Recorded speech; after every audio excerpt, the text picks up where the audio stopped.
Zigzag feature rings are quite popular in segmented wood turning. People will wonder, how did you do that? They're not that difficult, but like everything to do with segmented wood turning, you have to have a plan. Let me walk you through the steps of how I would go about designing a vessel with a zigzag ring, which really starts with the zigzag ring. How do you figure out the angles, the dimensions of the components, and so forth? Well, like everything in segmenting, you have to have some kind of plan. Here's a real rough design of a small vessel with a zigzag feature ring. I've decided to build this vessel with 16 segment rings, and it's going to be approximately 7 inches in diameter. The 7-inch diameter measurement is what I need in order to construct the zigzag ring. 7 inches times pi will give me the circumference of this zigzag ring. Now if I want 16 points in each direction, 16 total chevrons, then I need to take that circumference, almost 22 inches, and divide that by 32, because it's 16 chevrons. Each chevron has a half piece. So again, it's 21.98 inches divided by 32. This will give me the width of each half chevron piece.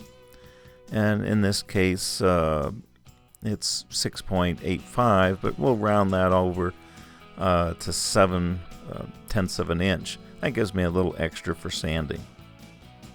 Now, before I can cut any of those chevrons, I need to make some laminated material. If you remember from lesson 2 in volume 1, the lamination job that I did with all the thin strips of wood, putting the strips together for the zigzag material, same procedure, same type of basic jig, but as a type of review, I'll quickly go through this. As with any gluing job, you need everything ready to go. Here's a gluing tray, all prepared. Here's my material that's all been dusted off. I've got clamps pre-positioned, ready to go.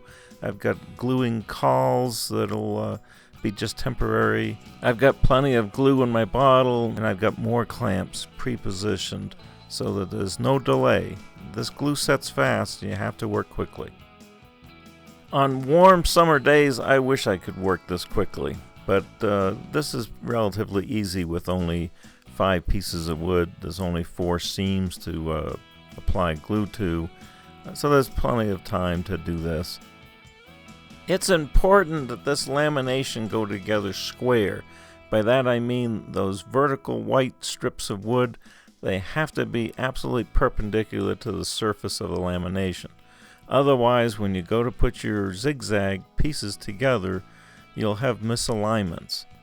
I'll let this glue job cure for a couple hours minimum. Overnight's even better. Okay, I have my lamination. I've cleaned it all up with the joiner and a planer. It's nice parallel surfaces, nice and clean. The next question is what angle to set the saw at to cut the cross pieces out of this lamination. A little doodling will kind of solve that mystery and help us determine what shape of chevron we want. Do we want a real pointed chevron, a taller feature ring? Do we want a flatter chevron with a shorter feature ring? With a little doodling, we can determine that. I'm drawing a series of lines across my lamination. The first one, as you can see, is at 20 degrees.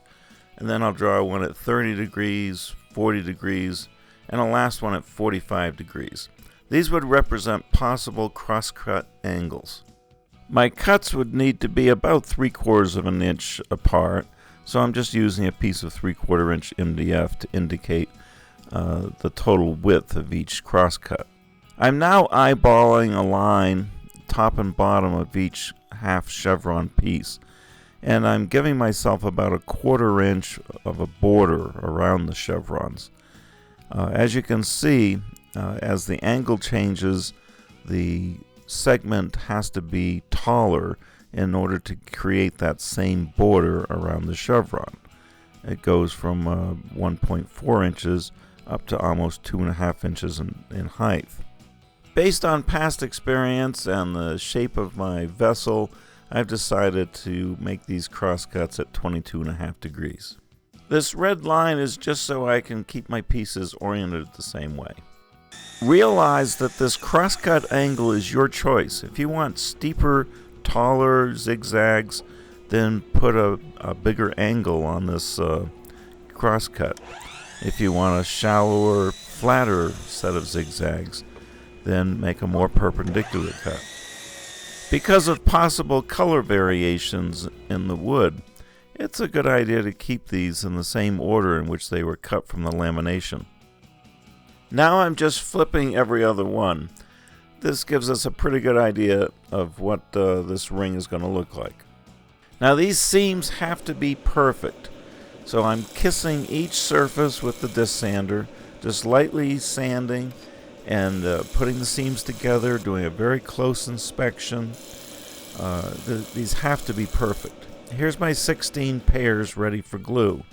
And I've got one extra. You never know when you might need an extra one. Actually, I wish I'd had a couple of extra, but I didn't have quite enough lamination material.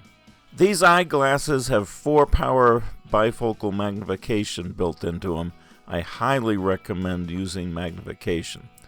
If those intersecting seams look good under magnification, then they're probably going to look good to most people's eyesight. Flip it over, back and forth. Both sides have to line up perfectly. This glue sets quickly. You got to work fast, but you have to line them up perfectly or it's going to show later on.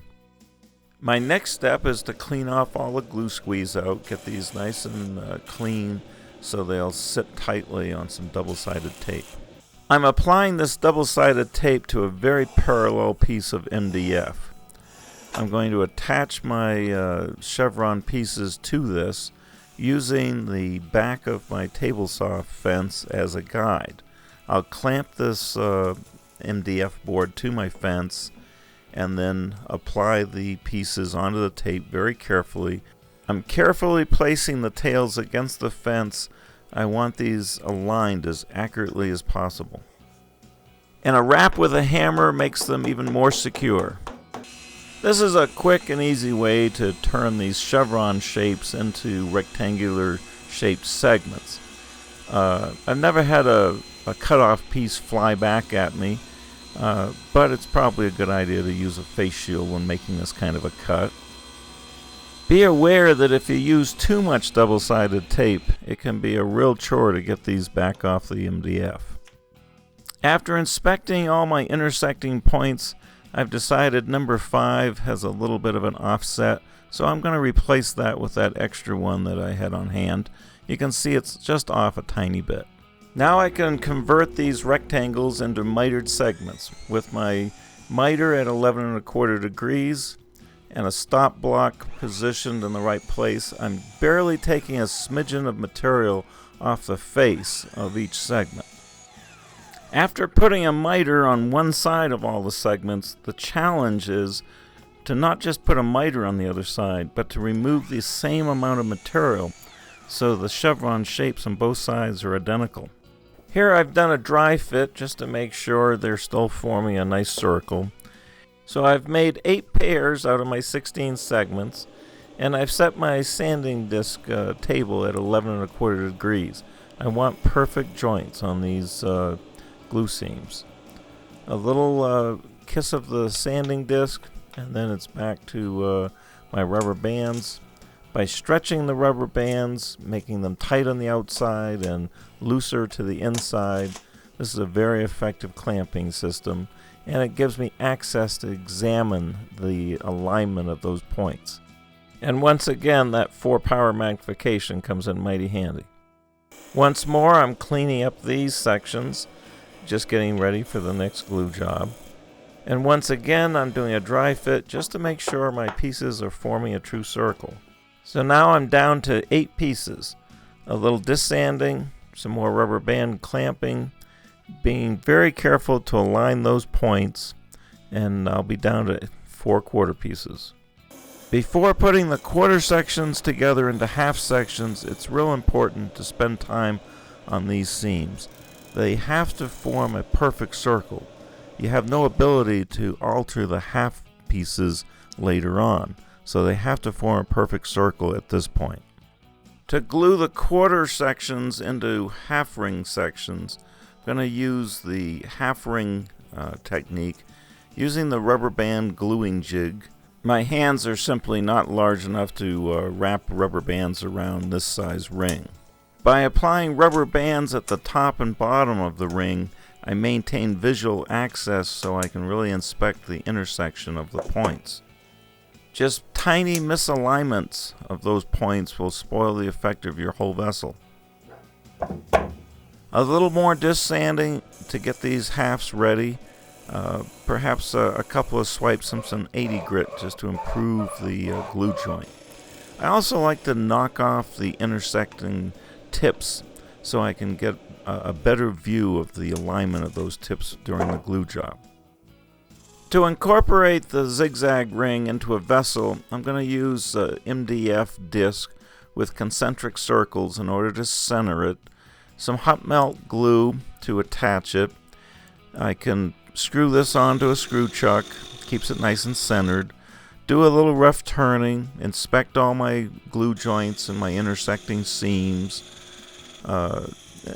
Turn that edge down to the proper thickness outside of the zigzag. I'm getting my zigzag ring ready for the maple ring that goes next to it. My design calls for a thin maple ring above and below the zigzag ring. So here's an opportunity to save a little time. Just harvest 2 rings from 1 ring. I'll use my tailstock as a centering aid, and then I'll apply some clamps for clamping pressure. The tailstock is a very effective tool for keeping things centered, and the quick clamps do a great job of driving the excess glue from the seam. And now it's back on the lathe to prepare the other side of the zigzag for its maple ring border. To create an equal border, I'll need to remove a little wood on the outside of this ring, a little rough turning on the inside just to get it round. Of course, this surface was flattened, and a pipe clamp from the ceiling clamps this together. The rest of the project is a simple matter of creating rings and stacking them into a vessel. There's no need to go through all those steps, the ripping, the cutting of segments, the sanding of segments. But here's something I haven't mentioned before. If you're making a vessel from various boards with different colors, mix them up. Cut a few segments from one board and a few segments from another board so they can all be randomly mixed. If you fail to do this, you'll end up with one ring of a solid color that doesn't match the rest of your vessel. Here's one more tip about zigzags. Here's a ring that's left over from my book project. I've traveled with this for many years as a prop. But what I want to show you is this ring was built thick enough outside to inside so that I could use a parting tool, wiggling the parting tool to do a cut, and actually harvest 2 rings from 1. Now if you had a vessel profile, something like that, you might be able to use 2 zigzag rings, but you'd only have to build 1. A big time saver. Something to remember. You may never use that tip, but the trick is there for you to use.